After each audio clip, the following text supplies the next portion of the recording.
देखिए, मुझे लगता है कि जो कुछ भी महाराष्ट्र में घटनाक्रम हुआ उसके पीछे भारतीय जनता पार्टी का किडनैपिंग गैंग शामिल है। और इस देश में विधायकों की अपहरण की घटनाएं राज्य दर राज्य हो रही है।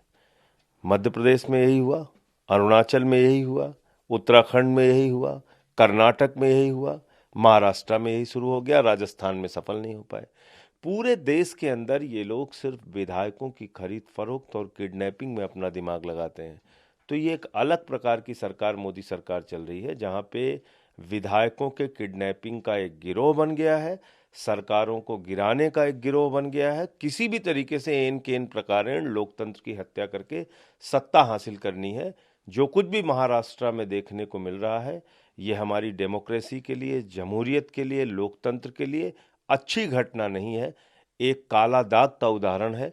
और मैं समझता हूं कि फ्लोर ऑफ द हाउस में सही टेस्ट होना है तो महाराष्ट्र में वो एमएलएज आए जो बाहर बिठाए गए हैं भारतीय जनता पार्टी के राज्य में।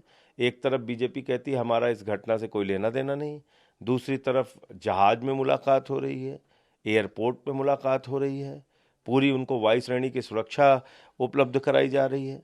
तो ये क्या है, ये क्या दिखाता है? ये सारा कुछ ड्रामा भारतीय जनता पार्टी के द्वारा रचा गया है।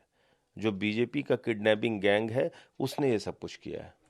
एक दूसरा बड़ा मुद्दा है राष्ट्रपति चुनाव को लेकर। आज जो विपक्ष के साझा उम्मीदवार हैं यशवंत सिन्हा, उनका नॉमिनेशन होना है। उससे पहले सभी विपक्षी दलों की मीटिंग है। क्या आम आदमी पार्टी उस मीटिंग में शामिल हो रही है?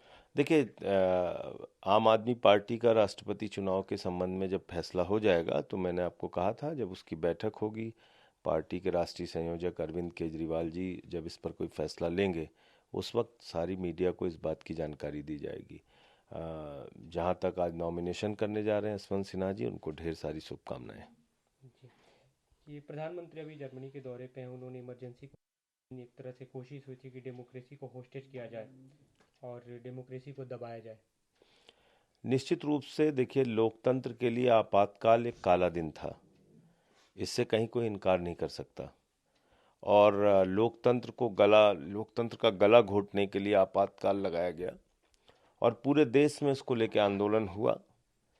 2 साल के अंदर उस समय की तत्कालीन प्रधानमंत्री इंदिरा गांधी की सत्ता से हाथ धोना पड़ा। पूरे देश में कांग्रेस पार्टी का सफाया हुआ। आज कमोवेश ऐसे ही हालात पैदा किए जा रहे हैं।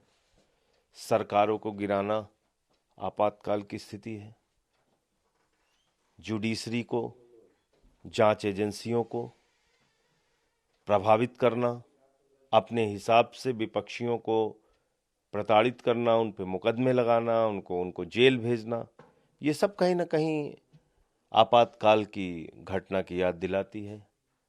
हमारी सेना को कमजोर करना, अग्निवीर योजना भारत की सेना और भारत माता की रक्षा को कमजोर करने की मोदी सरकार की एक कोशिश है।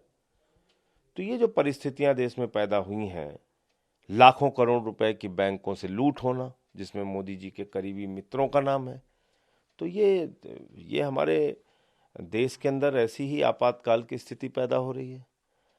आर्थिक संकट, बेरोजगारी का संकट, किसानों का संकट, माताओं बहनों की सुरक्षा का संकट, महंगाई का संकट, कई प्रकार के संकट से ये देश इस वक्त जूझ रहा है। और इस सबसे ऊपर जांच एजेंसियों और जुडिशरी का जिस प्रकार से दुरुपयोग मोदी जी की सरकार कर रही है, मुझे लगता है उनको आपातकाल के ऊपर बात करने का कोई हक नहीं है।